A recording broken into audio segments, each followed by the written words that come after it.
First, something you already know. For the past 2 decades, more people have used Google to explore the internet than any other search engine. And of course, telling people to Google it, well, that is part of our everyday vocabulary. But now that dominance could be challenged by breakthroughs in artificial intelligence. Microsoft has unveiled some of the most powerful AI ever made public just yesterday, and it's incorporating that into its Bing search engine and also its Edge web browser. We got to visit the company's headquarters before that big announcement for a never-before-seen demonstration of this new technology. And we also spoke with Microsoft CEO Satya Nadella about the future of AI and what he says about an AI co-pilot for all of us. We come to Microsoft to see what all the talk is about, this new technology that could apparently reinvent the way you use the web. What are we looking at? We are looking at the brand new Bing. And with a little help from Divya Kumar, a Bing marketing executive, we see this really is something different. It's looking across the web, pulling in the collective knowledge that it has, and it's synthesizing and distilling the answer. Right. Along with the usual search results, we also get a summary written by Microsoft's new AI-powered Bing. Can we ask it a follow-up question? Absolutely. And in a new feature simply called Chat, the system turns even complex questions into conversational answers. Look at that. Wow. A complete multi-part personalized calculation of my gas cost, for example, for a family road trip. That's amazing. And Microsoft is building Chat into its Edge browser as well, offering users a tool that can summarize and even analyze something as complex as a warranty for a major appliance. Says, I'm sorry to hear that your washer is not working. Unfortunately, using dish soap in your washer may not be covered under the warranty, as it can be considered misuse or abuse of the product, which it definitely would be. And I'm going to do generate. It's a kind of co-pilot, as Microsoft puts it, something that can help you write. Isn't that wonderful? Honestly, it's at the level of a lot of food magazines. Or even launch a full job search, finding companies that are hiring. Dear hiring manager. And writing the cover letter, too. It's a great starting point.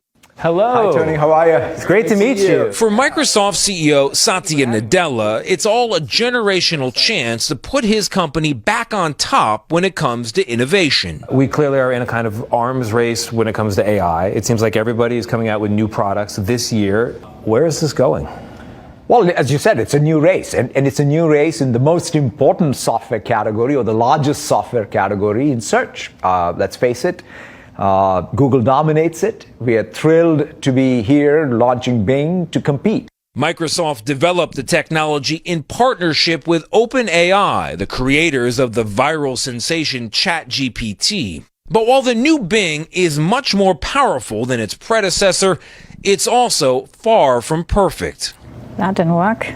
We notice at times it can be slow and unresponsive. And on at least 2 occasions, it seems to not only get things wrong, but make things up. But this one's a little bit weird. North Carolina's in the wrong direction.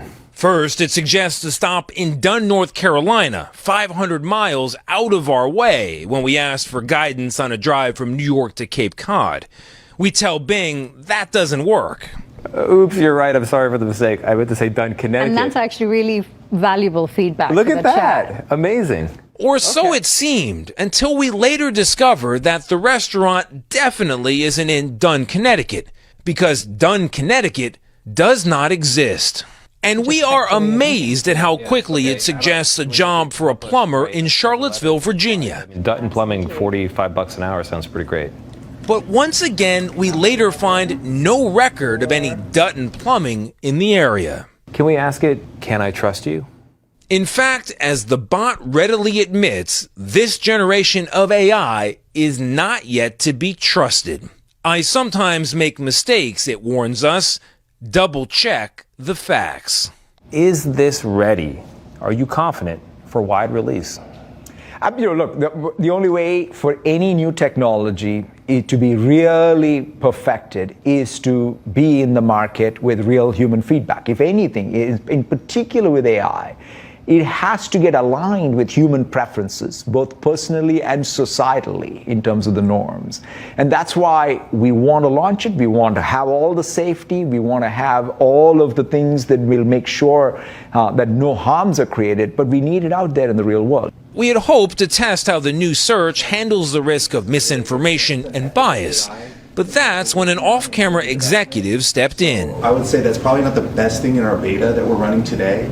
He asked us to leave the entire topic of guardrails to their CEO, who told us the model had been trained with safety as a top priority. So if you ask it to help you do something illegal, what are you saying? It will not respond? It will not. And if it does, we will immediately do takedown. Another concern is bias. How can you even begin to control or police that in chat? Well, I mean, it's the same thing again. And today, when you search on the web, you get what's available on the web. You know, this is where human agency is at a premium. You will always be able to trip any new AI model because you prompted it. So I think we should start with the responsibility each of us as users have to take. And yes, we will have many, many mechanisms to ensure that nothing biased, nothing harmful gets generated. And then I have to ask, and I sound a little bit silly, I feel a little bit silly even contemplating it, but some very smart people ranging from Elon Musk to Sam Altman, who I just saw in the hallway here, your partner at OpenAI, have raised the specter of AI somehow going wrong in a way that is lights out for humanity. You're nodding your head. You've heard this too. Yeah. Is that a real concern? And if it is, what are we doing? Look, runaway AI is, if it happens, it's a real problem. And so the way to sort of deal with that is to make sure it never runs away. And so that's why I look at it and say, let's start with, before we even talk about alignment and safety and all of these things that one should do with AI, let's talk about the context in which AI is used. I think about like the first set of categories in which we should use these powerful models are where humans unambiguously, unquestionably are in charge. And so as long as we sort of start there, characterize these models, make these models more safe and over time much more explainable, then we can think about other forms of usage. But let's not have it run away. The car of humanity is at a crossroads. To the left is dystopia, to the right is utopia. The blinker is on. Which way is it pointing? It's utopia. Yes. He's excited, and I know I believe him. I share that excitement as well. I think there's an amazing opportunity here, but they know that this thing is still got some kinks to work out. And what they're doing actually is inviting the public to get on board, try it, test it, and that will actually make it better. So people can sign up for early access, and I think they should. This is very interesting. Yeah, and that's why I applaud Microsoft and Satya Nadella in particular. I know him to be a smart, thoughtful, really compassionate leader, because most companies won't let you come in and see as they're working out the kinks. And to say, come on in and show it to you and say, look, we're still working on it.